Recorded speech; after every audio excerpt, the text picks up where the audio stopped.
Olá, irmãos e irmãs, a paz de Jesus e o amor de Maria. Faremos uma reflexão sobre o sacramento da unção dos enfermos. O sacramento da unção dos enfermos é um sacramento de cura, juntamente com o sacramento da penitência. Então, nós temos 7 sacramentos. Temos os sacramentos de iniciação cristã, batismo, eucaristia e confirmação, sacramentos de cura, como eu já falei, penitência e unção dos enfermos, e sacramentos de serviço, matrimônio e ordem.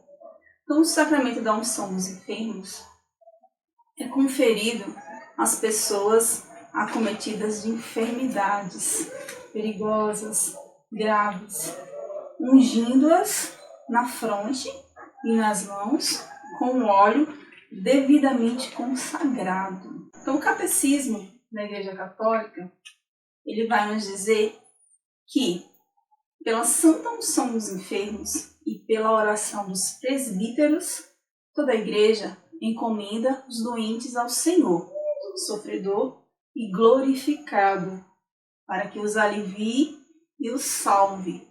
Mas ainda exorta-os a que, associando-se livremente à paixão e morte de Cristo, concorram para o bem do povo de Deus.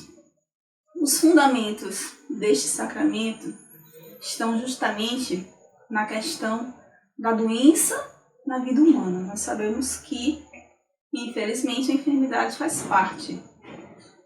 E, em caso de enfermidade, as pessoas elas podem ter duas formas de agir, né? Então, algumas pessoas elas podem ficar angustiadas, elas podem se desesperar, algumas se revoltam com Deus, mas algumas pessoas, ao invés de viver esse lado da angústia, elas têm uma atitude diferente.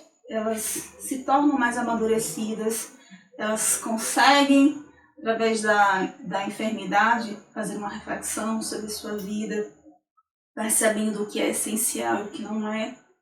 E muitas vezes a enfermidade ela leva a pessoa a buscar a Deus, ela leva a pessoa a voltar para Deus.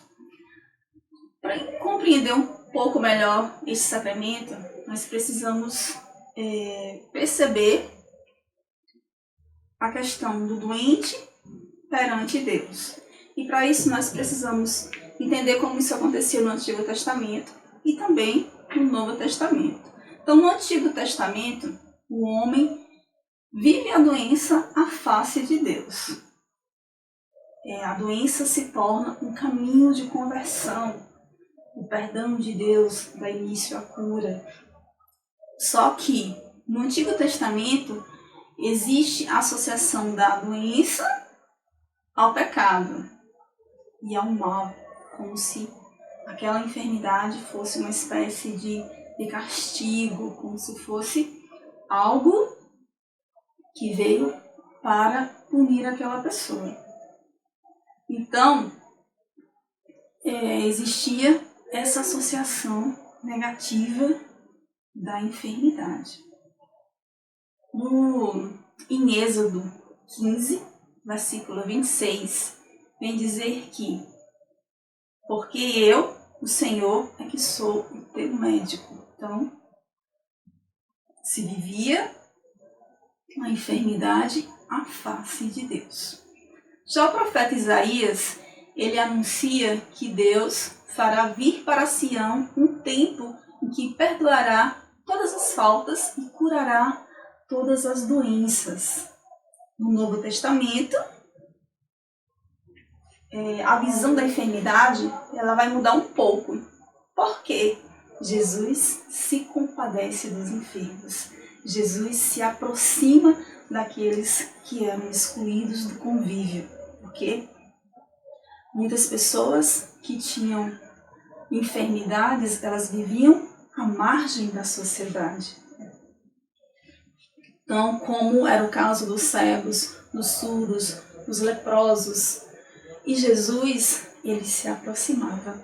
Em algumas passagens da Bíblia ele diz, vem para o meio, ele vem numa atitude de acolhimento a essas pessoas. E o ministério de Jesus, ele realiza diversas curas. E Jesus também perdoa os pecados, porque ele veio para curar o homem na sua totalidade, o corpo e a alma, o médico que os doentes precisam. Jesus vai dizer em Mateus, capítulo 25, versículo 36, estive doente e visitaste-me. Então a compaixão de Cristo com os doentes e as suas numerosas curas de enfermos, de toda espécie, elas representam, elas são um sinal claro de que Deus visitou o seu povo e de que o reino de Deus está próximo. Jesus mostra um amor de predileção para com os enfermos, despertando a atenção dos cristãos justamente para a enfermidade. Jesus convida os seus discípulos a curar os enfermos, a seguirem-no, porém também de ter essa nova visão sobre a enfermidade, fazendo com que os discípulos participem desse ministério de compaixão e de cura.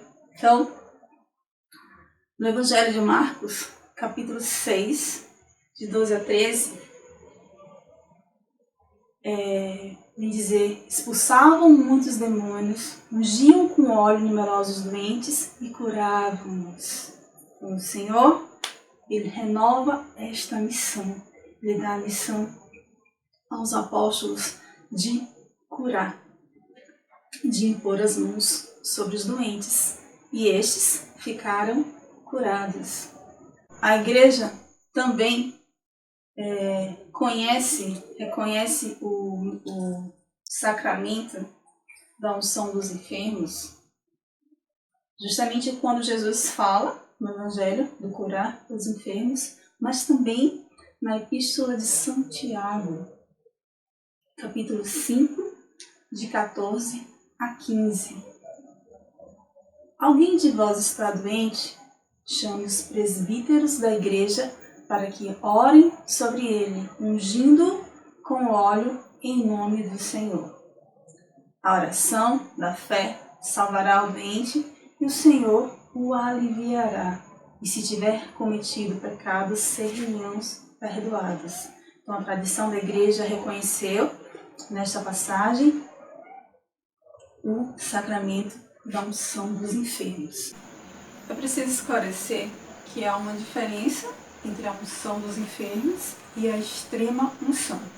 A unção dos enfermos é para as pessoas acometidas por doenças graves. E a extrema unção ela é dada às pessoas que estão prestes a morrer, o viático, o último sacramento do cristão. Isso porque, por conta da tradição litúrgica, tanto no Oriente como no Ocidente, que se praticava o sacramento e havia este hábito de conferir também as pessoas que estavam prestes a morrer. Mas a unção dos enfermos ela não é só dada àqueles que estão prestes a morrer. Então, quem ministra o sacramento, justamente os presbíteros, só os sacerdotes e os bispos, os ministros ordenados que estão autorizados a ministrar este sacramento.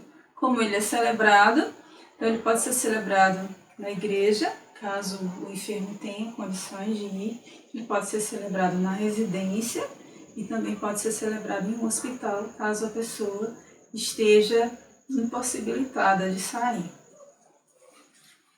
E os efeitos é justamente a graça, o reconforto, a paz, a coragem para que a pessoa possa enfrentar essa fragilidade da enfermidade, ou no caso dos nossos idosos, dessa fragilidade. E, através desse sacramento, nós estamos unidos à paixão de Cristo, pela graça deste sacramento. Então, vamos agradecer ao Senhor por esta grande graça que Ele conferiu à Igreja, este conforto aqueles que estão sendo acometidos por enfermidade. Então, graças te damos, Senhor, por este maravilhoso sacramento. Amém.